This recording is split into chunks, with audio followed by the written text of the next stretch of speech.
Frank. Oh, hi. How are you? Good, thanks. Let's start.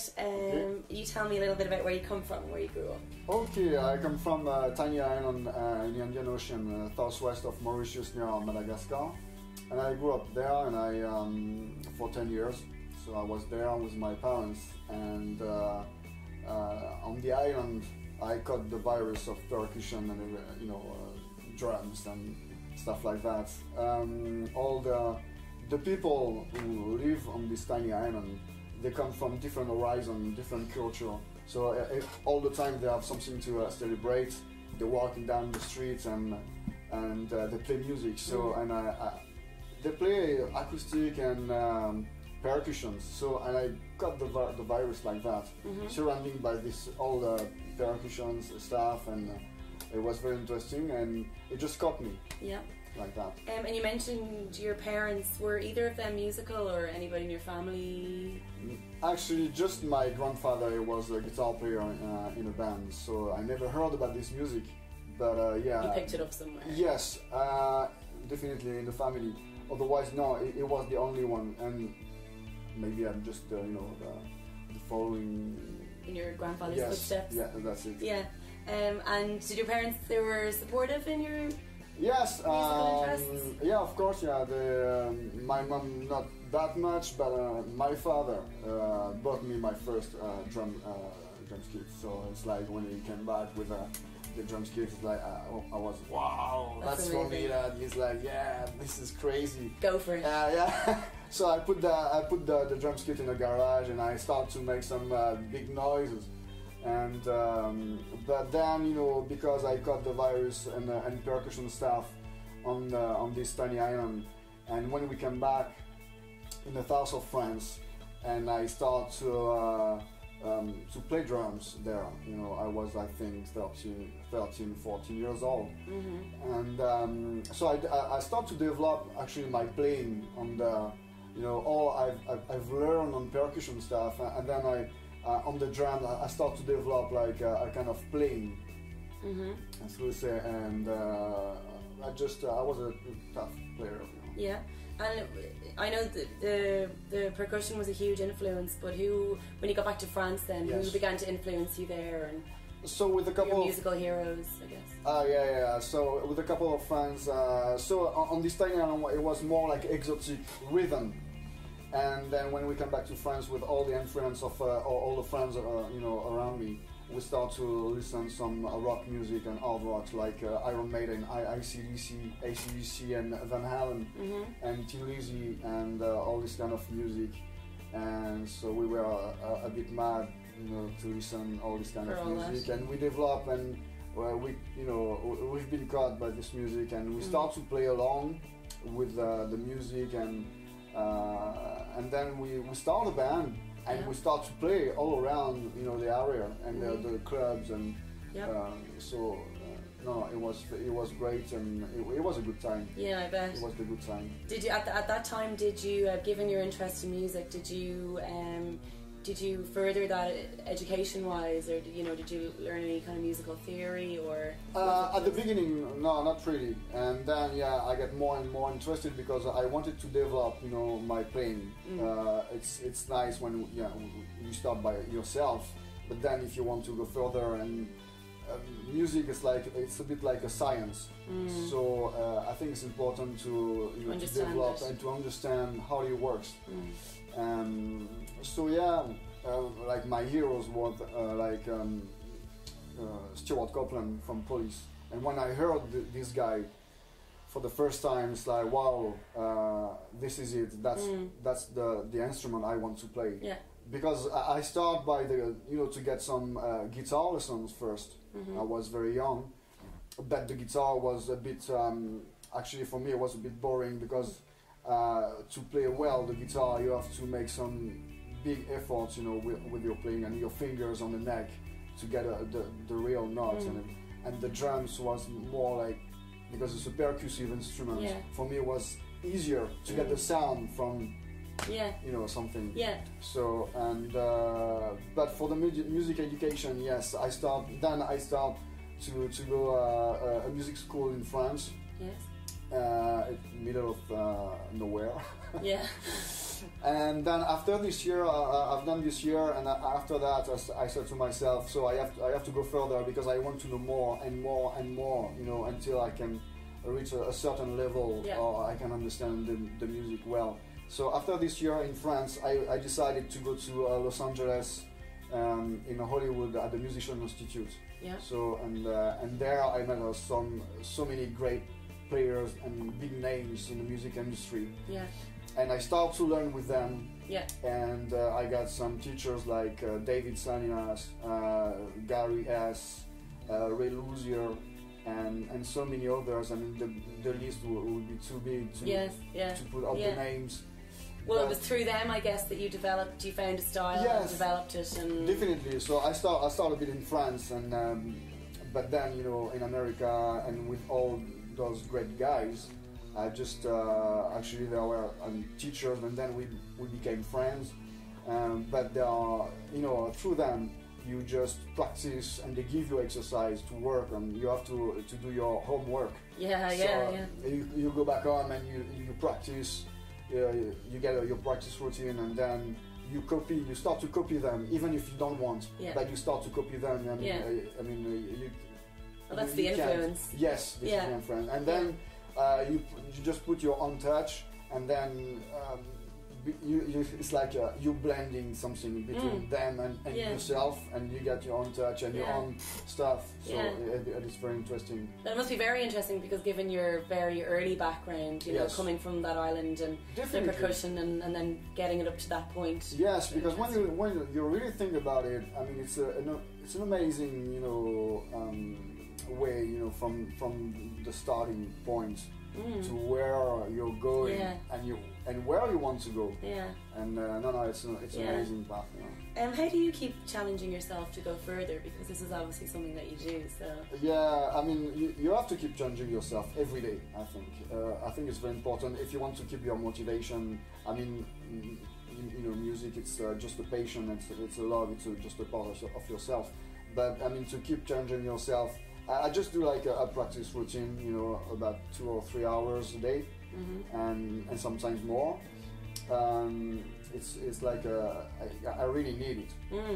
I really need to get through that practice routine, you know. Yeah. And I think it's very important. You can feel much better after that, and otherwise I can feel guilty sometimes. But yes, I mean, you keep changing yourself because you learn some new stuff every day, and that's the thing that with music. I mean, it's very interesting. And it never stops developing. No, you can learn something new every day on the drums and any kind of an instrument as well, you know. So, and this is the interesting part, because every day you learn something new, and you just keep developing your style and your drumming. I mean, and it's so important, I think. And then as well, when you play with different artists or different bands, or you're replacing someone, another drummer in another band, I mean, or you do like a recording session in the studio, you have to learn some new stuff and new songs. So you can play different style of music. I mean, you're not like a part of one band, only one band. You're not playing all the, all the time the same thing. You have to keep your mind very open. Yes, so you have to get your mind open, and you just keep playing and learning different songs, different style all the time. Yeah. So that's why, I mean, you have to keep challenging yourself. Yeah. And going along with that, I know you compose your own music, so as well, yes. Do you have a process for that, or is it just? Just inspiration. Actually, it's very difficult to talk a bit about that. It's inspiration. So most of the time, it's like lyrics, because you're thinking about something just happening or around the world, and you can see people or some stuff on the news, and it's gonna touch you, and you keep this idea, and you start to think about it, and then you try to develop things around, and you try to find like a solution. It's like, why it just is working? This thing is just happening when we could do that, or we could do that to fix the things, and get the world.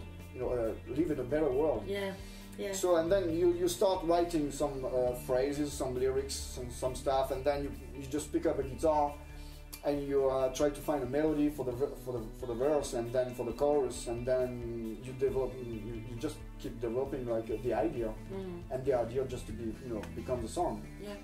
At the end, so but so many times I can have so many ideas, so you have to keep recording yourself on your mobile phone or a digital recorder, and otherwise you can completely lose it. Yeah. If you don't record, if you get an idea right now, I mean, you have to record it. Yeah. Otherwise you just lose it, and that's it. Yeah, you forget it, and then the day after it's gone. Yeah. And there's nothing to do about it. Yeah, I know. It's just like a chance. I mean, when you get one, I mean, it could be a chance, for a new song. Yeah. So you do have a very special connection with music. Your relationship is. Yes, definitely. I think music is just a part of me. Of yourself. Actually, of myself, and I think if you can imagine the world without music, it could be like a very boring world. Yeah. So it's like, no, it's very important. I think that's a part of myself, and we can live without it. Yeah. And music is so important. I mean, you can change the mood of, or the atmosphere of a room, or the mood of people. I mean, if you are like a very sad mood, and then you put just a song, a upbeat song, and that's it's going to change your mood. Definitely. No, absolutely. Reverse. You're very happy, and change put like a slow and sad song, and it's like it's going to change your mood. It's like wow. I think it influences people. It can influence your mood and change everything. Yeah. Definitely. Great. On the technical side of things, can you tell me a little bit the gear you use? The gear I use, okay. Hardware. Yeah, okay. All that kind of thing. So, but the drums, I use the DW kit.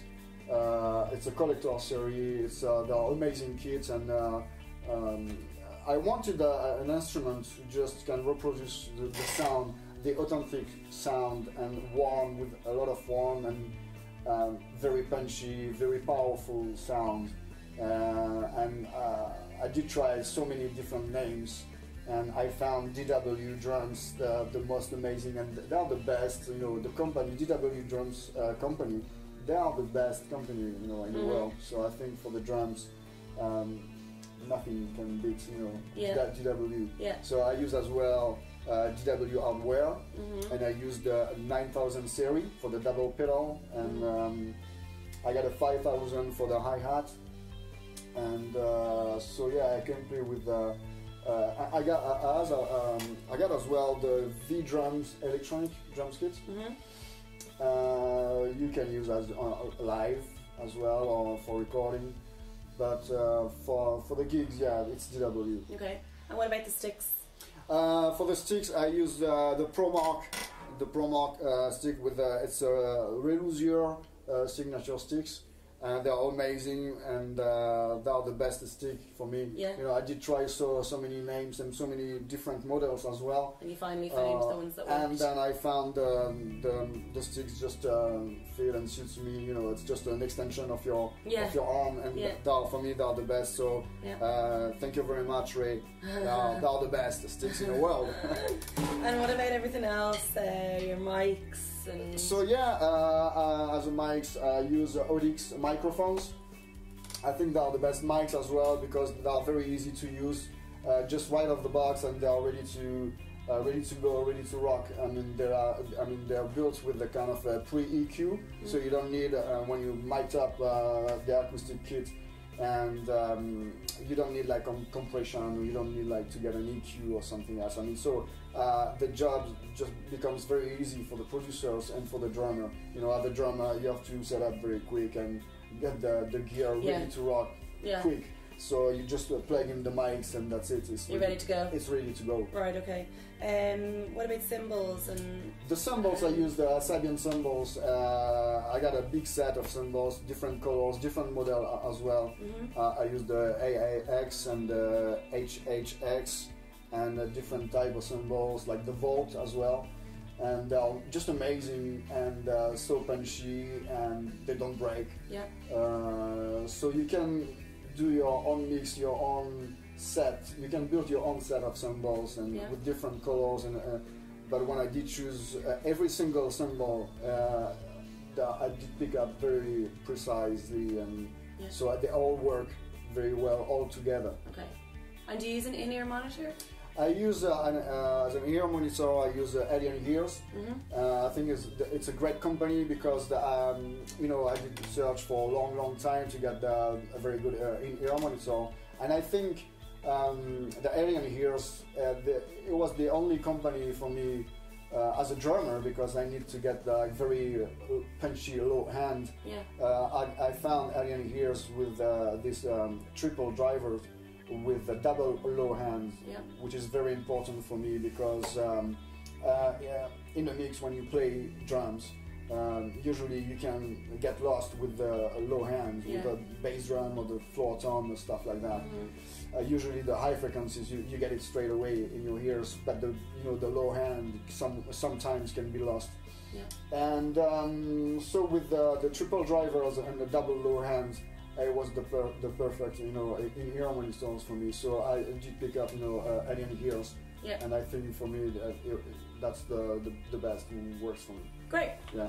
Fantastic. Anything else you want to? No, I think we talk a bit everything about the gear, the DW, the V drums, Roland, the Sagan cymbals. I use different snares as well. So I got 3 snares, 12-inch. I got 2 14-inch brass as well to get different sounds, and I got 1 in wood.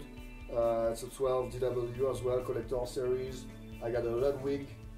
It's a Joey Kramer signature snare for big gig, when you need like power and warm and kind of a rocky sound, and something in between the 12 and the 14-inch, like it's a nice one as well, and so for different colors and to use the different sounds and different, depends the music you play. So as the configuration, I can use like a different configuration. Depends where you play. If you play like a little club or bigger venues, so you can play like with a small kit, medium kit, or you can play even with the full kit, with all the cymbals and all the gear set up. So you need a track. Sounds like it. So no, but the gear, it's all I have for the moment. Fantastic. So maybe more gear. In the future. In time, why not? Great. Okay, fantastic. Thank you very much. Thank you, Frank. Thanks a lot. Thank you. Thanks a lot.